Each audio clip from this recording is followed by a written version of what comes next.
Every way to get rich in 2025 explained in 12 minutes. The Inheritor. If you're not already rich, this one's not for you. The window's closed. The Inheritor didn't work hard or take big risks. The inheritor.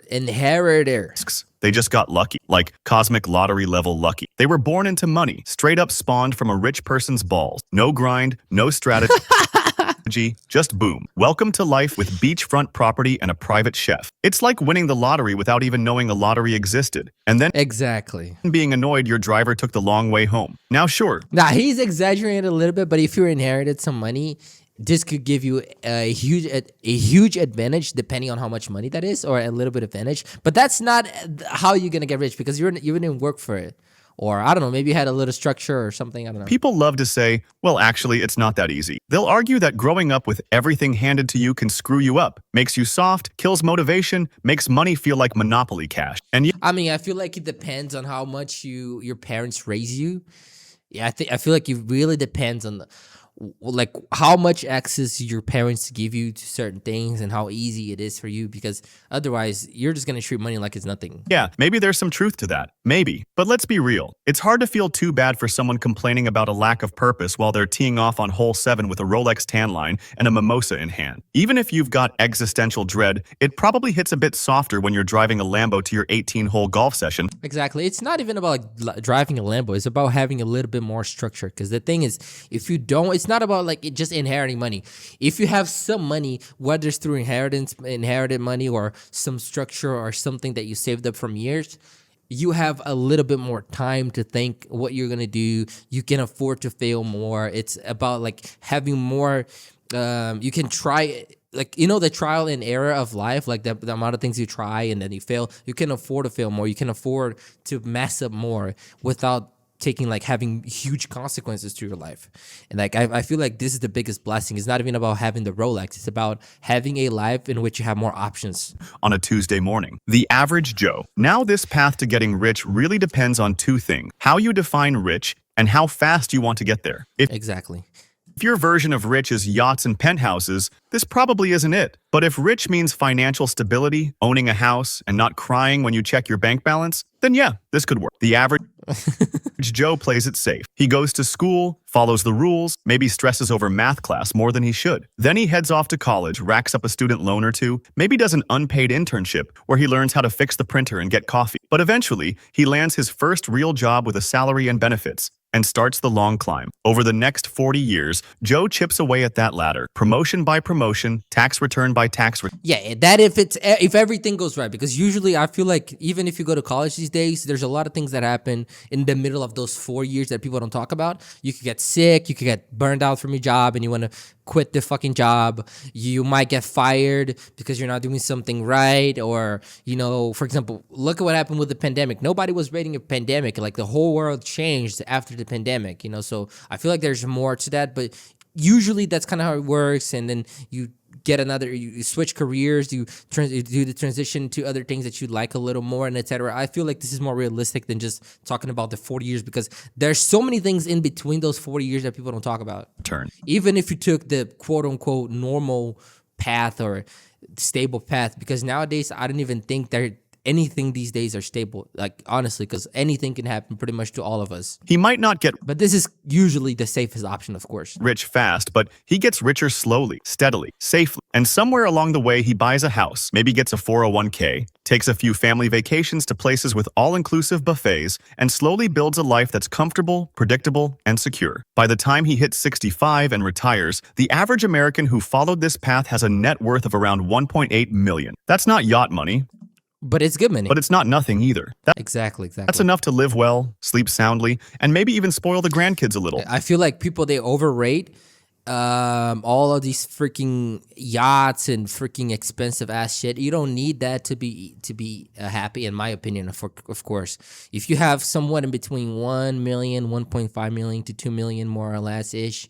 I feel like for most people, I'm gonna assume that, I could be wrong though, but I will assume that if you have $2 million and you come from nothing, you're going to be very happy. If you own a house and you have $2 million in assets and you have a little car, and, you know, furniture in your house, and you have a good work or something that you can sustain enough, and then you have investments, I feel like for majority of people, they would be very happy with it. I would be very happy with it.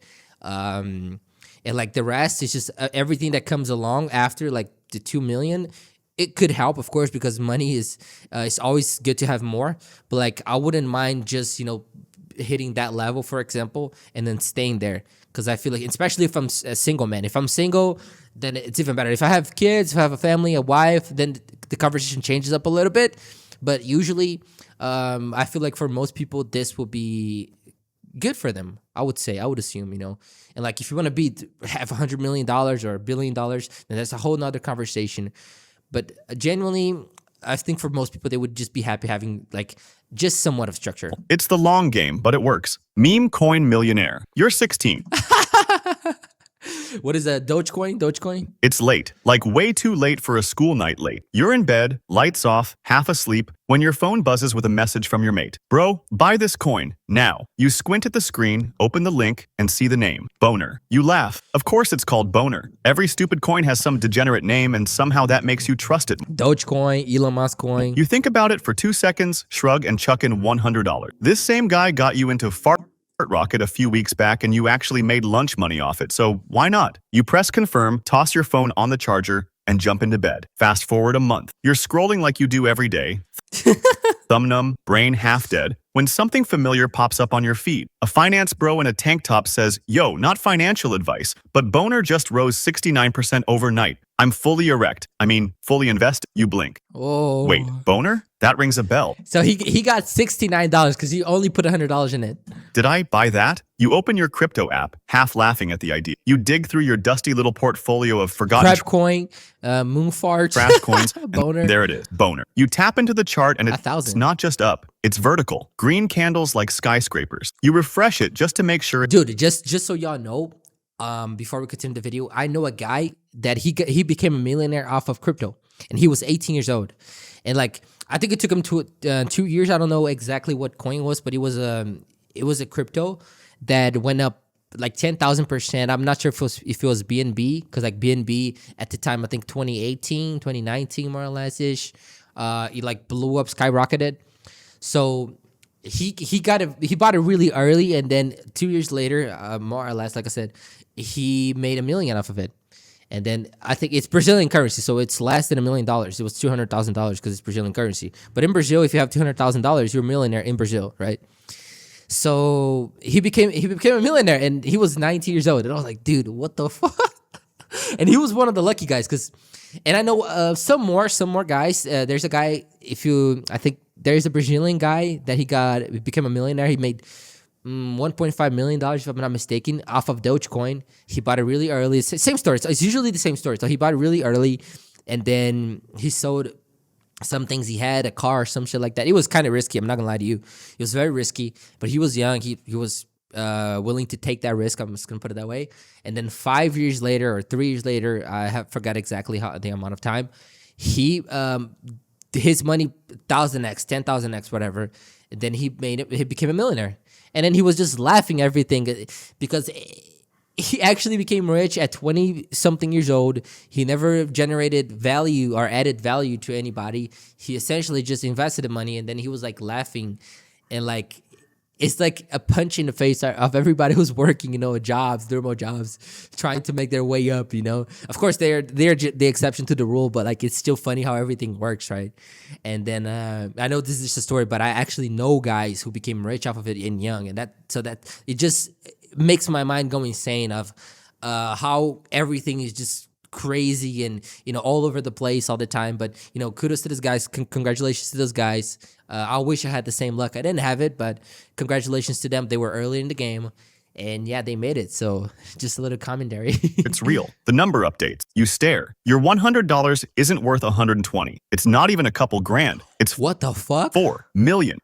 You sit there, slack-jawed, feeling like you just Exactly. That's literally what happened to the guy. Accidentally won the internet. And then it hits, you are now a multi-millionaire because you YOLO'd into a coin named after a penis. You've peaked. YOLO'd with $100, okay? YOLO'd with $100. There's no topping this. So naturally, you do what every financially literate teenage crypto genius does when faced with life-changing wealth. Start selling courses. You immediately buy an M4. The entrepreneur. You've tried it all. Dropshipping failed after 3 months. A clothing brand? Launched it, hyped it, sold 3 hoodies, 2 to your mom. A TikTok Dude, I feel like the entrepreneur is the most common way to the most common way for you to become a millionaire or get rich some way or have at least somewhat of wealth built. growth agency didn't even finish the website. But through every flop, every awkward pitch, and every time you check. And this is a little bit more me, by the way. This is a little bit more my path because I've always been a little entrepreneur through content creation, through doing this, through doing that. I had multiple businesses. I've done a lot of things. Trading, dude, you have no idea. Your bank account and saw 2 digits, you stayed locked in. You just knew something would eventually click, not out of blind optimism, but because the alternative made your skin crawl. The idea of going to college, racking up student debt, and sitting in the same office chair for 40 years slowly rotting under fluorescent lights? Nah, not for you. I mean, I used to have this mindset back then, but like now I don't think being too extreme is also a problem because you cannot be on both ends of extreme, like on this end opposite and on this end opposite. There's always something good with having a job and working a normal quote unquote job and paying your bills, having somewhat of a stability. The same way that there's nothing wrong with like owning a little business. You can do both, but it's just hard because it demands more energy and etc. But like I used to have these assumptions, right? But as you grow older, you understand that not everything goes your way. Not everything has the same opportunities. Not everybody is gonna be super rich and some people they're gonna try 100 times to get something right after the 100th time, for example, and then. A lot of the times you understand that life is a little bit more complicated than what we assume it to be. There's a lot of variables involved in becoming successful. A lot of times it's not just about wanting bad enough. And I always say this in the videos. Some people say, "Oh, you just don't want it bad enough." Like bullshit. A lot of the times you cannot even afford to want it bad enough because you're just struggling. You don't have any money. You need to pay your bills. You need a job. You need this. You need that. So it's not as simple as people portray to be. That's why the internet's toxic as fuck sometimes because people don't take into consideration their the person's perspective. Because like it's easy for me to throw some fucking narrative about some shit, but not knowing exactly what's your context that you're living right now. And it's your job to see if what I'm saying applies in your context. Usually, most of the times, it doesn't work because it's not that simple. You'd rather starve chasing something real than be fed doing something dead. So you sacrifice stability. You ditch the comfort of a guaranteed paycheck, cut costs wherever you can, and start living on 2-minute noodles and black coffee. You work from a crusty laptop in your bedroom, teaching yourself code from YouTube tutorials and hacking away at random startup ideas until one of them sticks. And that's one way, dude. Finally, it does. You launch an app that lets people communicate with their dog. Whether or not it actually works, debatable. But the marketing slaps, the downloads go up, and a big tech company notices. Suddenly, you've got an offer. 2 million. Just like that. Out of nowhere. After all the late nights, after all the failed side hustles and ramen dinners, you did it. You've made it. Yeah, that is one way. There's a billion ways to do it, but this is one way. And it's cool. You're free. You could chill now. You could take a vacation, maybe buy something dumb and shiny. But you don't. Because the win isn't the money, it's the grind. The OnlyFans chick. Now this one might be the riskiest play on the list. Because if you fail at OnlyFans, there's no soft landing, no polite fallback. You don't just brush it off and slide quietly into a normal job interview. Nah. If this flops, you've literally posted your naked body on the internet. Yeah, but there's like one thing as well. For example, you could try to be an entrepreneur for 10 years, and if it doesn't work and you didn't get a degree or some shit, and you're trying to be an entrepreneur for 10 years and you fail miserably, now you don't even have a degree, and now you're going to have to accept a job that it's going to be a low-paying job because you didn't... I'm gonna say you didn't specialize in an area, formally at least saying, to put in your diploma, right? And now sometimes you're going to take even more time because now you're going to have to get a degree to try to get a better job, to try to get some money, to try and get more time, to try and somewhat get money so that now you can be an entrepreneur again. Because to be an entrepreneur, a lot of the times you need money or time and experience. So like there's nothing in this world in which is easy. Oh my God, I'm stuttering so much. But there's nothing in this world in which, this is the riskiest. I don't even think this is the riskiest anymore. Back then I used to say that, but nowadays I'm like, I feel like everything has its pros and cons, but this is definitely risky as well because a woman or anybody exposing themselves like that creates somewhat of prejudice and people look in a different way, and a lot of people they may not give you an opportunity because they're gonna look at you like you ain't nothing because society judges people a lot. So it's fucked up. For no money, forever, like rock bottom kind of stuff. You are the bottom of the barrel, and the barrel is leaking. It's the modern version of putting all your chips on one hand in poker, except the poker table is public and your grandma might see. But let's be real, it's not all doom. There's big upside. The top 1% of creators are printing money. People like Sophie Rain, she reportedly made more last year than any player in the NBA. And that's the NBA. Dunking, sponsorships, primetime games, and she still out-earned them by dropping spicy content from her living room. So yeah, it's risky, but it's also insanely lucrative if you win. Here, Exactly. And it's crazy. I feel like, yo, Moto, what's up? I feel like nowadays, this just exposes how messed up the world is. Like, men are so desperate for, seeing a girl or whatever that they're willing to do anything, right? Especially like giving money for them for free or just to see a picture or some shit. And then that's how these girls take advantage of it. It just exposes how everything is fucked up, here's the catch though. Making real money on OnlyFans isn't just about looks. It's marketing, branding, constant content creation, fan engagement, paid DMs, Exactly. This is a business at some point. It's not just posting a picture. This becomes a business. emotional manipulation, and somehow still finding time to moisturize. To make more than $20,000 a month, you've got to be in the top 1% of all creators in the world. That's Olympic-level digital hustling. And for the other 99%, they put themselves out there, raw and unfiltered, and the internet just collectively shrugs and goes, nah, we're good. The NPC. The NPC is the silent grinder. No The NPC? flash, no flex, just pure discipline. You go to school, head down, do what you're told, then call it. Not because you're chasing a dream, but because it's what people do. You graduate, step right into a job, and from there, it's game on. You work every day, sometimes 2 jobs, sometimes 7 days a week. You don't complain, you don't party, you don't chase dopamine or spend money trying to impress people who don't care. You just work, quietly, relentlessly. Your life runs on routine. I feel like I'm an NPC, You never eat but not the normal type NPC. out unless it's with a coupon. All your clothes come from Temu or the discount rack at Target. You survive on rice, frozen veggies, and whatever protein was marked down at the end of the aisle. You budget like your life depends on it, because it kind of does. Every dollar has a purpose. We're talking about every way to get rich in 2025. Explaining 12 minutes. He's explaining some ways. I feel like there's a lot more than that, but he's putting out some really interesting ones. So far, we've learned a lot. We've learned about OnlyFans if you're a woman, or being an entrepreneur, or buying crypto and then the crypto skyrocketing and then you make $1 million off of it, or getting a job and then saving up. Yeah, we're learning because I'm trying to be rich, Moto. I'm trying to learn how I can become a millionaire. So I'm learning.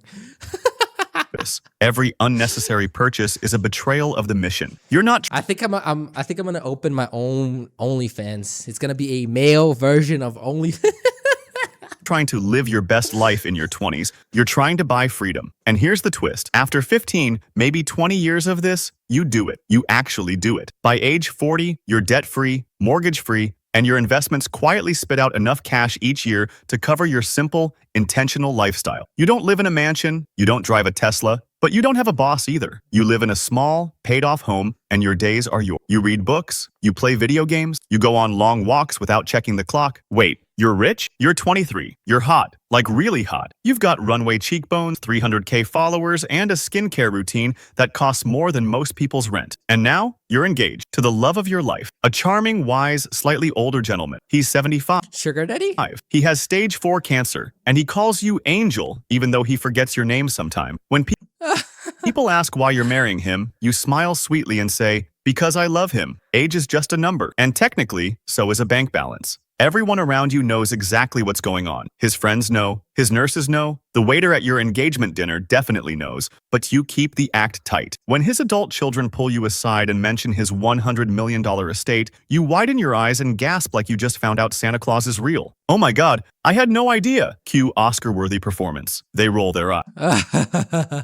You roll with it. This is a strategy that technically can't fail if you get to the finish line. No business risk, no taxes, no startup capital. The asset is already acquired. You're not investing, you're inheriting. But let's not pretend it's easy. You can't just Google how to find a dying billionaire. There's no blueprint, no mentorship group, no rich elderly men accelerator on YouTube. And when the will's signed, the final breath is taken, and the dust settles, congrats. You just pulled off one of the oldest wealth-building plays in the book. It's not glamorous, it's not ethical, but damn, it's effective. Just don't mess it up by crying too hard at the funeral. You've got a yacht There's also the one party to plan. Let him finish that. Gambling. Yeah, I was gonna say that. There's also the one, but not the gambler. The guy who actually builds the casino. He builds the app so that people can gamble.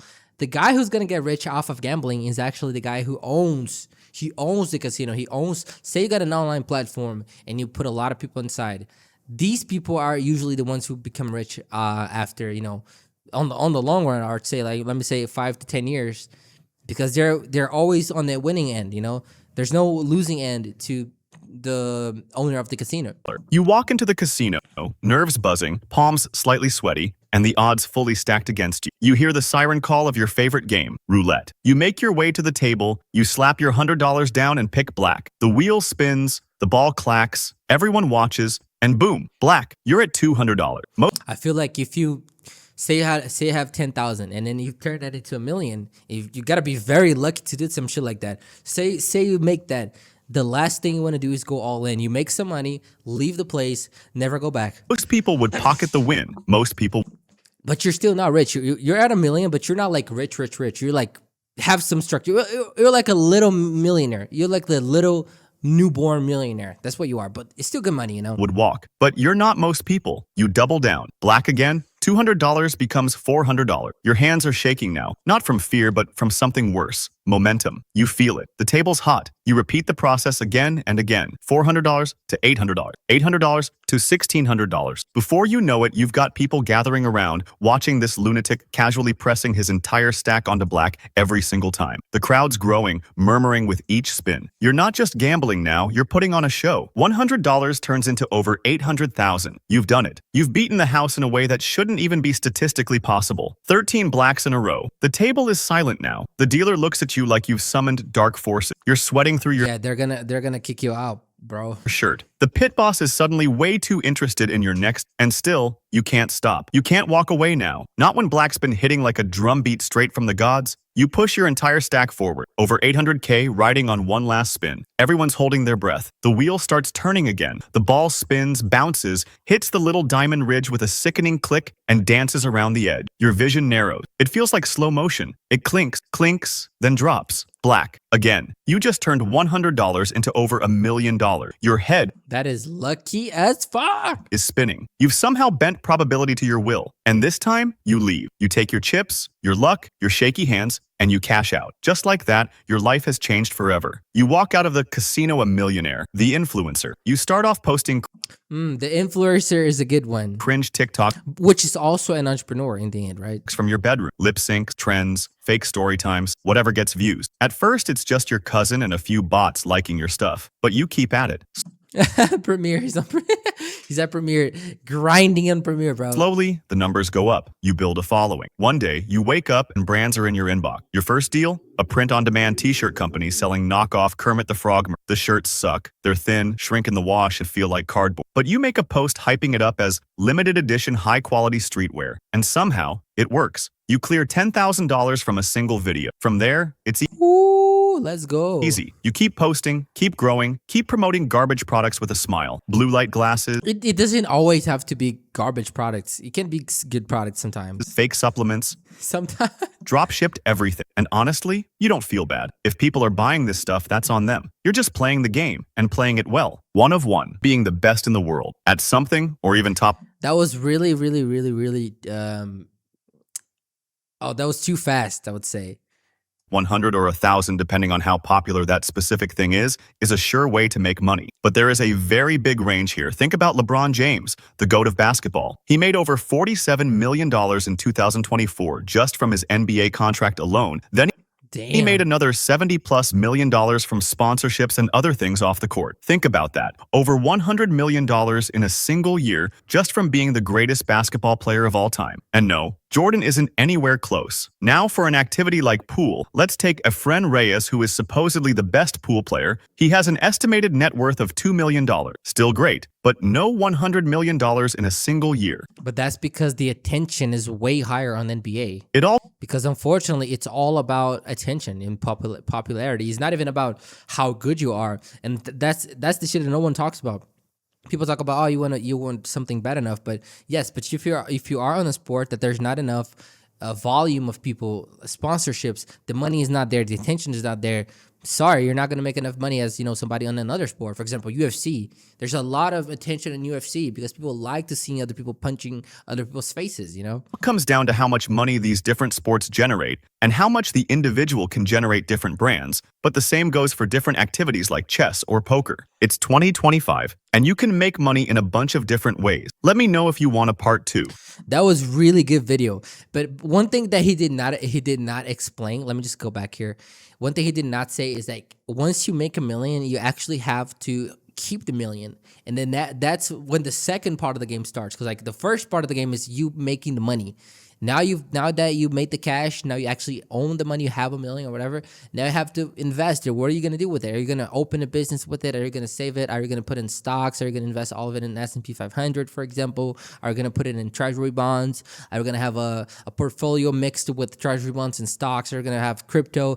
Are you gonna have all of this and then own a little something here and there? Are you gonna maybe start selling cars or open another type of business, open an e-commerce store or whatever, or maybe even open a physical place, right? Maybe sell clothes, or it doesn't really matter. Like, or are you, what are you going to do? Are you going to be a creator? Are you going to become something else? But when it comes in terms of investing, what are you going to do with that money? Are you just going to leave it in your bank account and not do anything with it? But how about inflation? Because with the time, inflation is going to eat up all that money, and inflation skyrockets every year. So it's hard if you don't do something with it. Your million is going to be, in 40 years, your million is going to be worth way less than it is today. So there's all these things that people don't talk about, right? So it's not that simple. It's not that simple, but good video.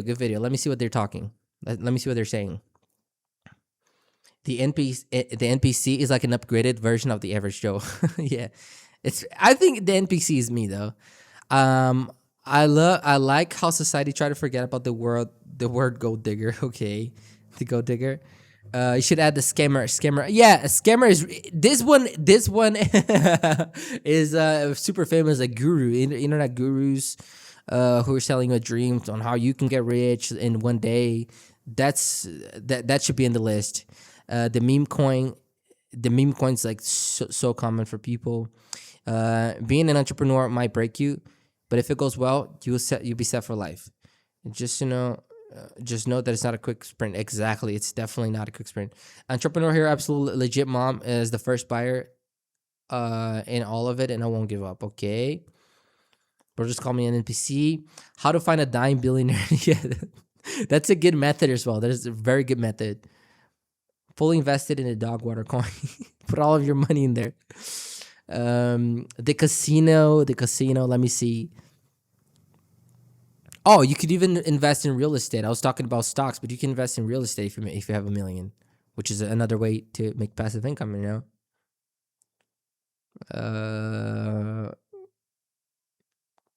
racks up with the student loan or two. I'm the NPC. Yeah, so far I think that was a really good video. And here's the 12 ways, or some of the ways that you can be rich in 2026, not 2025, because in 2026, and then try your luck. Good luck on being rich, guys.